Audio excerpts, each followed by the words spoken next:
हमारे साथ अब बतौर एक्सपर्ट जुड़ रहे हैं अपनी एडवाइस देने के लिए एंजल कमोडिटीज के अनुज गुप्ता। अनुज, स्वागत है आपका। आपने अभी हमारी कपास पर खास कवरेज देखी। ये बताइए, एक महीने में कॉटन का दाम तकरीबन 10 से 15% ऊपर भाग गया है। ग्लोबल मार्केट से इंपोर्ट हो रहा है।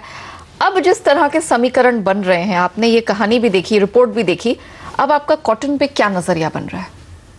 और देखिए, कॉटन में अगर हम देखें तो डेफिनेटली जो हमने एक्टिविटी देखी है वो पिछले अगर हम 3 महीने को देखें तो बाइंग एक्टिविटी काफ़ी रही है। और हमने देखा है कि एमसीएक्स का जो कॉटन है करीबन 21,800 21,900 तक के रेंज को टेस्ट करके अब एक प्रॉफिट बुकिंग की तरफ आता हुआ दिखाई दिया है।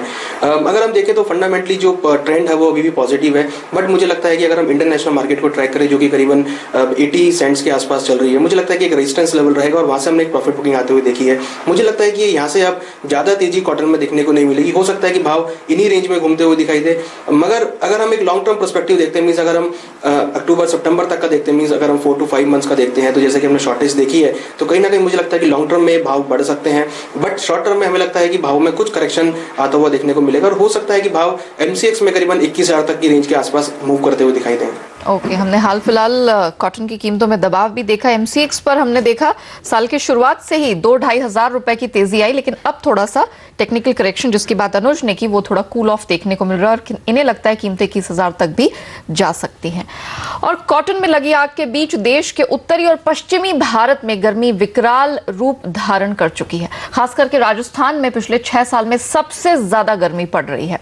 पश्चिमी राजस्थान में पारा सामान्य से तकरीबन 8 डिग्री ऊपर चला गया है। कुछ इलाकों में 44 के भी पार चला गया है तापमान। भारतीय मौसम विभाग ने आज पश्चिमी राजस्थान के लिए नारंगी रंग की चेतावनी जारी की है।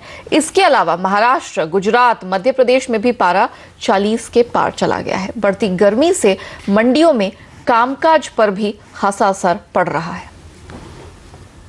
और इस पर बात करने के लिए हमारे साथ बीकानेर से अनाज कारोबारी पुखराज चोपड़ा जुड़ चुके हैं।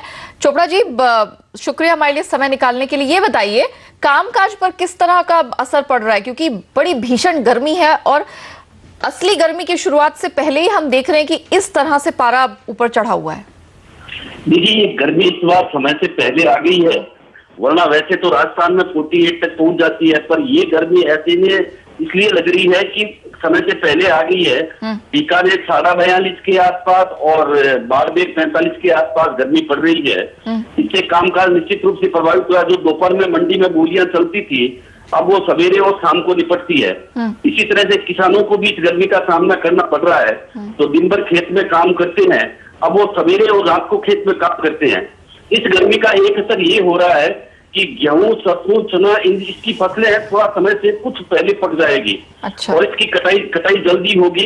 और ऐसे में इस गर्मी में किसानों को थोड़ी परेशानी होगी। हाँ। कि गर्मी में उनको काम करना पड़ेगा, मंडियों में आना पड़ेगा। जी अच्छा पुखराज जी, ये तो दिक्कत की बात हो गई जो किसानों को, कारोबारियों को झेलना पड़ रहा है। लेकिन आप कह रहे हैं कि अगर समय से पहले फसल पकेगी, कटान जल्दी होगी, तो अराइवल फिर कैसा दिखेगा? फिर वो भी मार्केट में तो फिर अराइवल भी जल्दी होगा?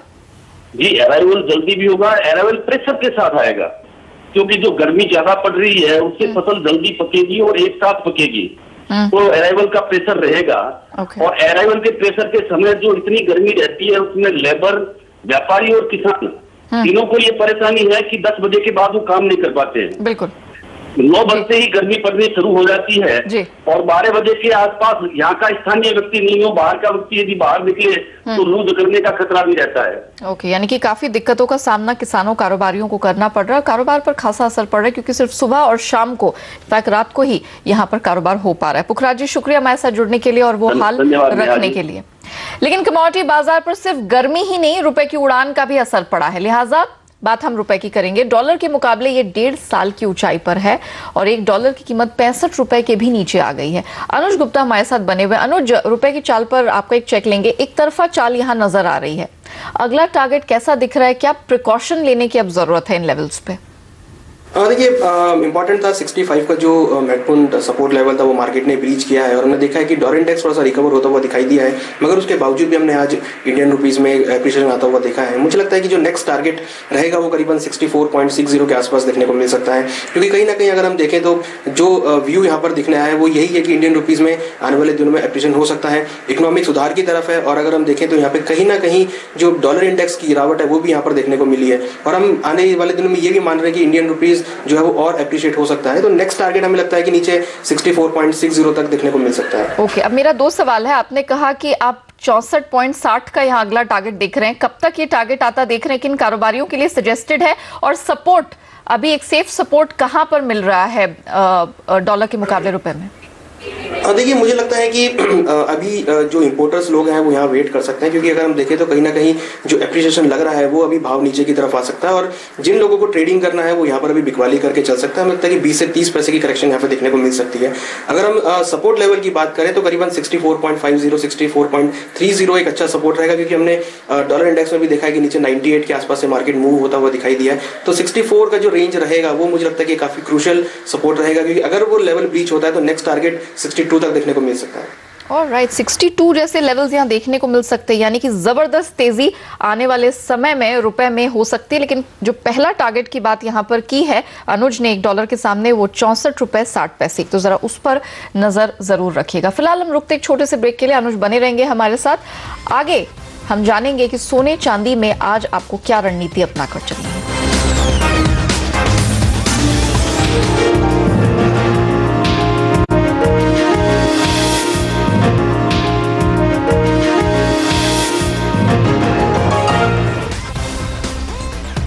सोने चांदी की तेजी पर ब्रेक लगा है। सोना 1% तक नीचे आता दिखा है। चांदी में उससे भी ज्यादा गिरावट देखने को मिली है। सोना एक समय 5% नीचे और चांदी में 1% तक की गिरावट दिखी है। अनुज गुप्ता हमारे साथ है। अनुज, जिस प्रकार का प्रेशर है, इंटरनेशनल मार्केट भी टूटे हैं, घरेलू बाजार में रुपए की मजबूती से दोहरा दबाव बना है, और कितना टूटेगा सोना? देखिए, मुझे लगता है कि गोल्ड में करीबन अभी $1248 के आसपास चल रहा है कॉमेक्स में। मुझे लगता है कि अब एक अच्छा सपोर्ट यहाँ मिलता हुआ दिखाई देगा, क्योंकि कहीं ना कहीं जो हमने ट्रम्प साहब की पॉलिसी को फेल होते हुए देखा है, मुझे लगता है कि उसका एक पॉजिटिव सपोर्ट गोल्ड में आता हुआ देखा गया है। और अगर हम देखें तो नीचे करीबन $1245 काफी अच्छा सपोर्ट है, और अगर हम एमसीएक्स की बात करें तो करीबन 28,500 के आसपास हमें सपोर्ट लगता है।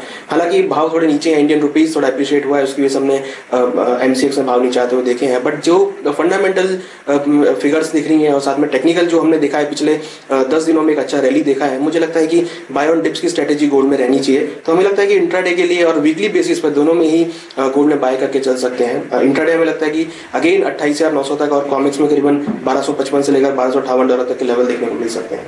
इतना ही कॉन्फिडेंट आप चांदी में भी हैं, क्योंकि चांदी तो सोने से भी ज्यादा टूटती हुई दिखी है, 42,000 के पास है।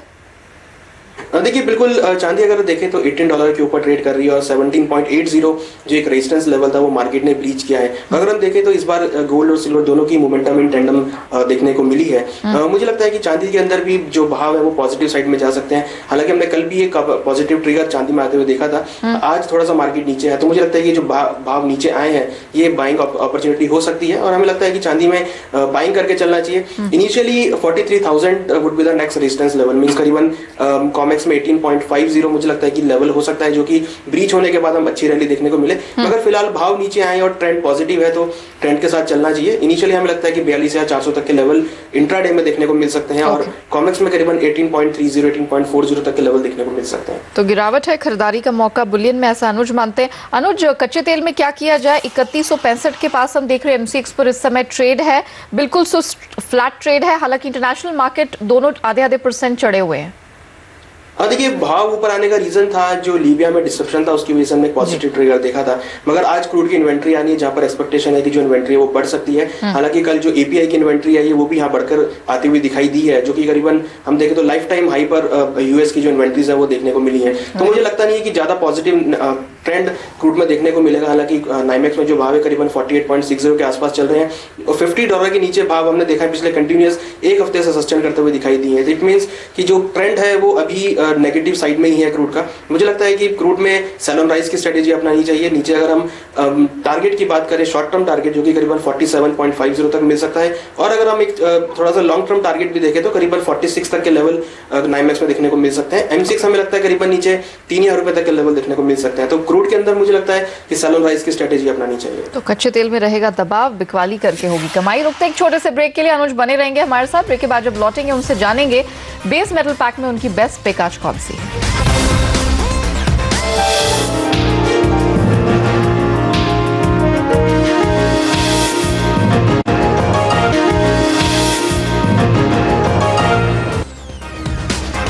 Welcome back. बेस मेटल्स में चौतरफा गिरावट आई। कॉपर समेत सभी मेटल्स आधे % नीचे इस समय ट्रेड करते हुए दिख रहे हैं। अनुज हमारे साथ बने हुए हैं।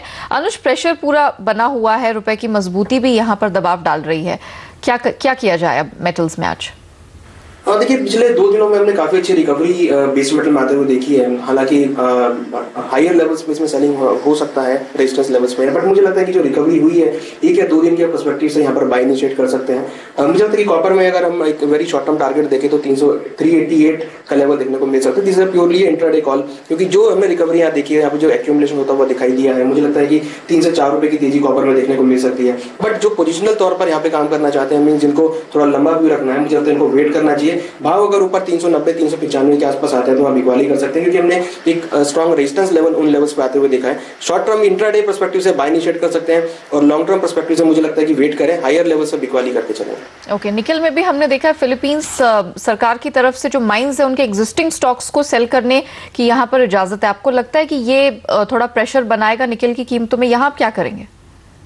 अगर हम टेक्निकल चार्ट्स पे देखें तो भाव ऑलरेडी काफी नीचे आ चुके हैं। हालांकि फंडामेंटल जो न्यूज है वो एक तो नेगेटिव इंपैक्ट डाल सकती है, बट मुझे लगता है कि भाव काफी लोअर लेवल्स पर है, तो यहाँ से मुझे ज्यादा बिकवाली लगती नहीं है। मुझे लगता है कि यहाँ से एक शॉर्ट कवरिंग देखने को मिल सकती है। सेलिंग अगर करना है किसी को तो यहाँ वेट करे, ऊपर अगर 670 680 के लेवल आते हैं तो वहाँ बिकवाली करके चले। बट मेरे को लगता है कि टेक्निकल चार्ट्स के अकॉर्डिंग यहाँ पर बाइंग करके चलना चाहिए। यहाँ से 15 से 20 रुपए की तेजी निकल में देखने को मिल सकती है। ओके, तो इंट्राडे और टेक्निकल चार्ट्स के अनुसार अनुज को लगता है कि आप कॉपर में निकल में आज के हिसाब से थोड़ी खरीद करके चल सकते हैं। चलिए अनुज, बहुत शुक्रिया समय निकालकर हमारे साथ जुड़ने के लिए, पूरे कमोडिटी मार्केट पर हमारे दर्शकों को एक दिशा देने के लिए।